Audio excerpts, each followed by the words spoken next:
নমস্কাৰ বন্ধু বান্ধৱীসকল, কি খবৰ? ভালনে সকলোৰে? আশা কৰোঁ ভিডিঅ'টো চাব। আহকচোন মটৰৰ কেনেকুৱা লাগিছে জনাব। এবাৰ খাই চাব।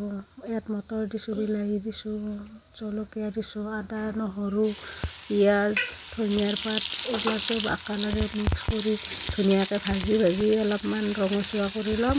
তাৰপাছত মিক্সিৰ গ্ৰাইণ্ডত দিম, দি কিনে ইয়াত খাম।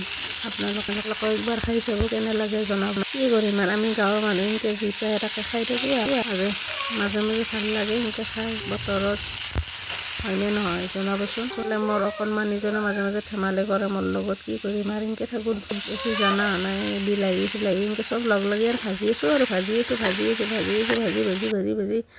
এই হৈ গ'ল নুমাই থৈ কিনে ঠাণ্ডা হোৱাৰ পিছত মিক্সিটোত দিলোঁ, দি কিনে মৰে পুতলা এখন দি আছে, দেখিছা না কিমান ডিষ্টাৰ্ব কৰে। তাৰে মাজেদি এনেকৈ আৰু বনাই খাওঁ, মনত ইচ্ছা মনত আদা থৈ কেনে। ভাল লাগিলে জনাব মতামতটো।